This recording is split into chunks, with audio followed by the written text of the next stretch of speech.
Jones. Let's go home. Wesley Snipes. Nah, you go. Give me a reason. I've been trying. Yeah, I might go crazy. I might go MJ back in the 80s, back in the 90s. I might go off, or they better not try me. It might get dicey. I ain't trying to go back to the old me. I'm trying to hang on like my mama told me.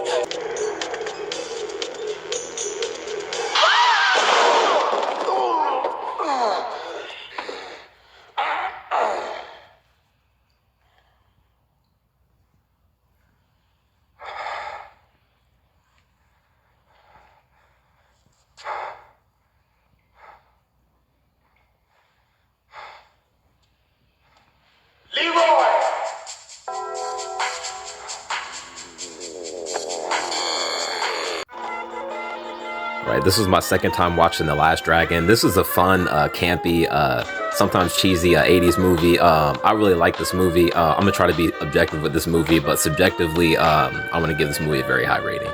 Right, it's a pretty simple story. It's the tale of Bruce Leroy, a Bruce Lee fan who practices his own kung fu. You got the neighborhood bully, excuse my voice there, Shonuff, who kind of feels like a leftover blaxploitation character, to be honest, but character is entertaining and funny, not gonna lie. If it ain't serious, you don't see Leroy Green.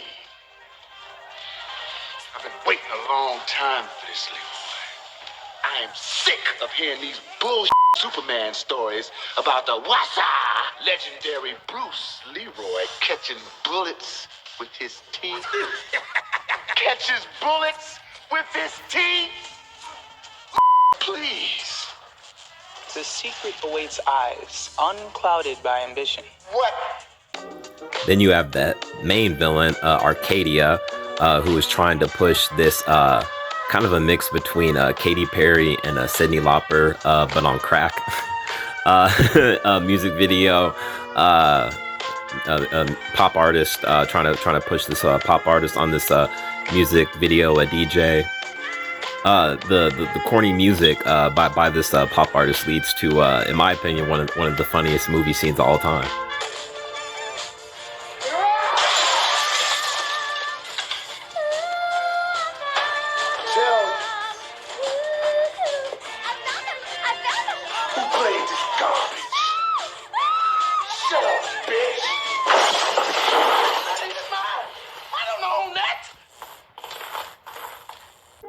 I don't have a definitive list of that, just like random scenes I think are hilarious. That scene's hilarious. Is it not? Also the movie theater scene.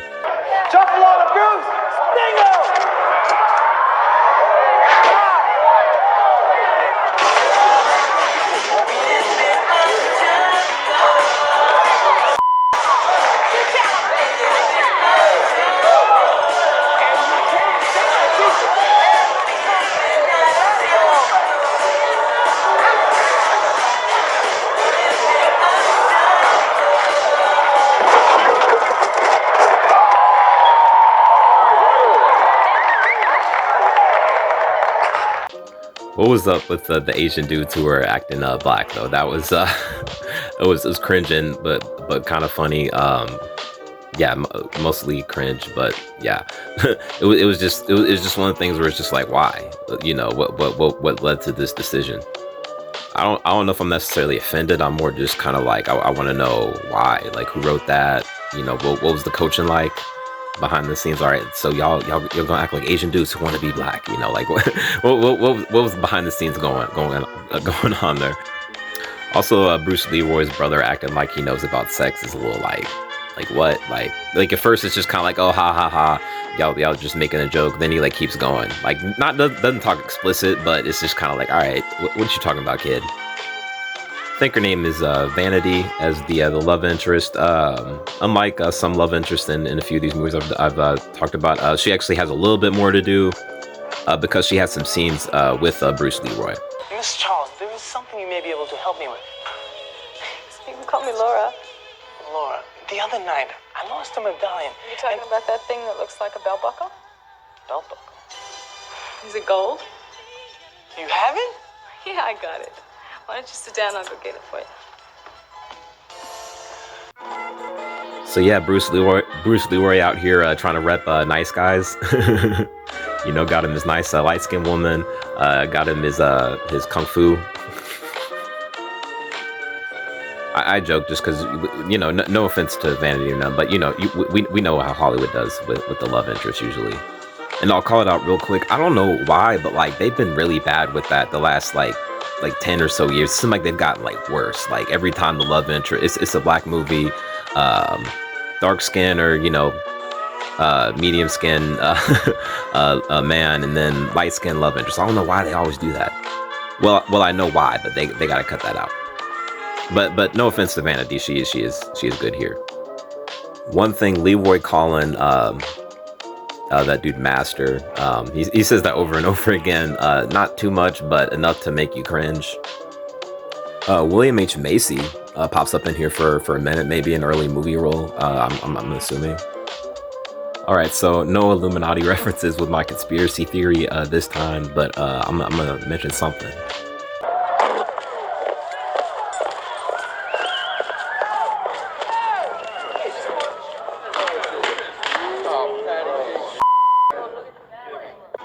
Right, so in a few scenes, Sho'nuff's gang, they're wearing these outfits that are almost like militant adjacent, I would say. Now, I said this is kind of a conspiracy theory, but you know how Hollywood can be.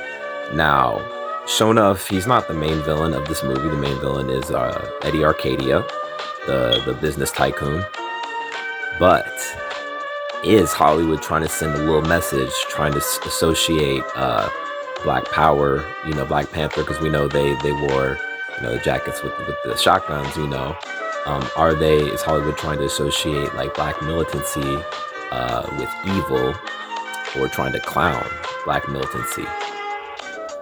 Now, I'm not gonna make a video about black militancy. You know, we could talk about, you know, Marcus Garvey, the Black Panthers. You know, I can make a whole video on that whole topic. But just saying. You know, just saying it, the thought came into my head a little bit during those scenes. As I said, Sho'nuff feels like a little bit like a leftover blaxploitation character, but just I'm 100% being honest. Like the character is funny and is a little bit entertaining, even if there's some cringe moments though, to be honest. The 80s soundtrack of this movie is fun too. It is super 80s, but I did like the soundtrack. Subjectively, I would give this movie 4 out of 5 stars, almost 4.5 out of 5 stars. But objectively, I'm gonna give this movie 3.5 out of 5 stars. To me, like 4 out of 5 stars is like, yo, I need to sit down. Oop, sorry, I was glitching for a second. My phone was glitching for a second. 4 out of 5 stars is like, yo, I need to sit down and watch this movie. You know, 4 or 5 stars and like 4 to 5 star territory is like, yo, I need to sit down and watch this.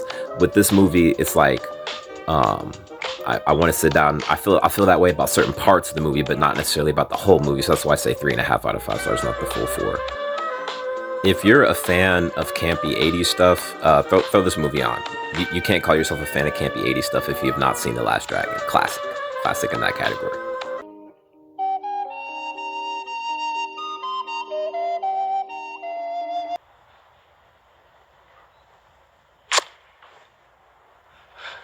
I apologize for my ignorance, Master. I will do anything to prove my worthiness.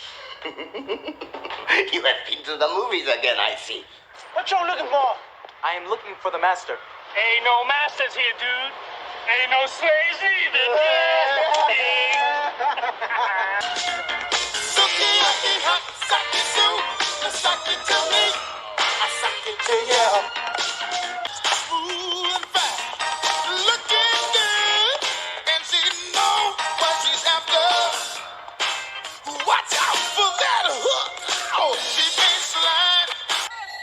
Max?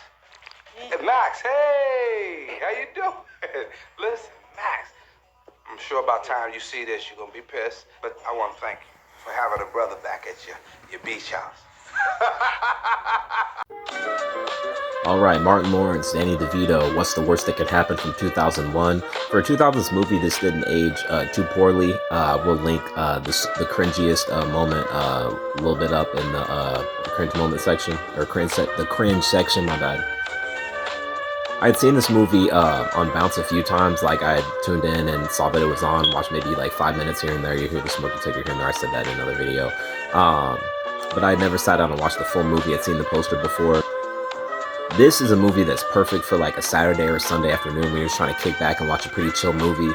Now, Martin Lawrence starts off this movie super smooth, telling off this white lady at this art auction about this art piece that he knows more about, and coming in on Carmen Iogo. I don't really know how to say her last name. Hopefully, I'm saying it right. Swooping in on his light-skinned love interest.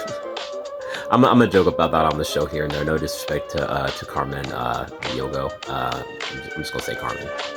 She's actually very lovely and does a really good job in this. I really like her in this. Even though I don't think this is a great movie, this is a good movie. It's kind of nice to see Martin Lawrence just kind of play against type a little bit. Martin Lawrence is a good actor, so it's kind of nice to see him not goofing around the whole movie. There is a little bit of that here and there. What the hell is he? I can't hold on much longer. I feel that way too. Cause my legs are dead. I can't feel my ankles, my knees. My calf is swollen.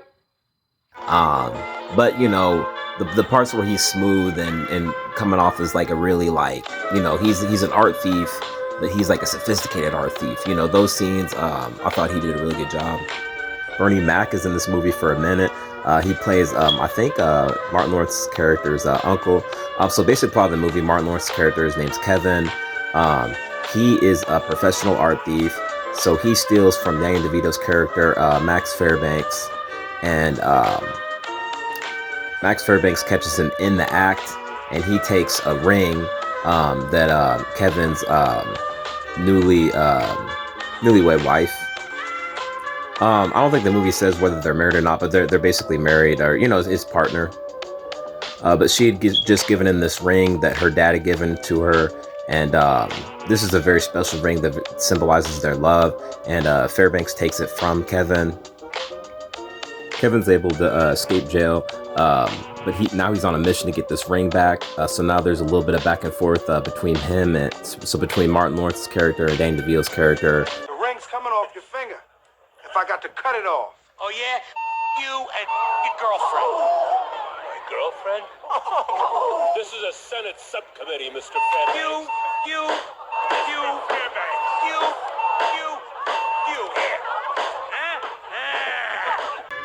I didn't think the movie fully committed, I thought it would have been a little more fun if it had just gone, full force for a back and forth between them going back at it. As I was saying, restrictive monopoly laws are choking communications companies like mine. If TUI can dominate a market, why hold us back? TUI provides employment, which in turn provides tax revenues in large markets and in small alike. I contend that the laws that limit ownership of television stations by telecommunications companies are punitive and wrong. Overall, I had a pretty good time with this movie. This was, I would say, like a comedy / like crime caper type of movie. The comedy wasn't going like super heavy, but there was comedy up in here. Of course, it's Martin Lawrence, and then John Leguizamo. I hope I'm saying his name right. Was up in here too. I don't know who the actor was, but there's like a very flamboyant detective who shows up to investigate what's been going on with Fairbanks's robberies. He's kind of funny. I don't know if the character would work today, but they don't really say like he's gay or anything, but very, very flamboyant. They kind of make me laugh though, I'm not gonna lie. I'll just say this now because I don't want to have to say this like over and over again. I'm gonna call like stuff out that's like super bad, but like the thing with going back with movies is you're always gonna have stuff that didn't age well. 2000s, 90s, 80s, 70s. You go back and watch something from the 30s, not something I do very often. It's something I hardly ever do. But I got the cringe section. That's what the cringe section is for. So the stuff that aged like the worst, that's what I'm gonna have in there. I just say occasionally I might miss like a thing or two. So if you see something in the movie that I forgot to mention, or something that you could just leave a comment. At the end of the day, no movie's perfect. No movie's perfect. I would give What's the Worst That Could Happen 3 out of 5 stars, but it's a very solid 3 out of 5 stars. I almost wanted to give it a 3.5 out of 5 stars, but there are a few kind of dry sections in this movie. Yeah, finale solid. But yeah, solid 3 out of 5 stars. As I said, perfect afternoon movie for like Saturday, Sunday afternoon.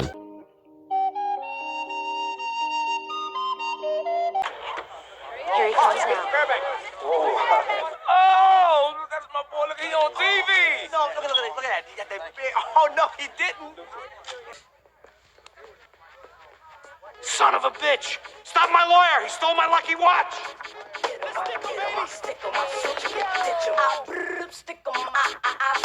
Just stroll right in like we own the place.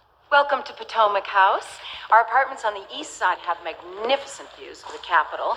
Our penthouse suites are 5,000 square feet.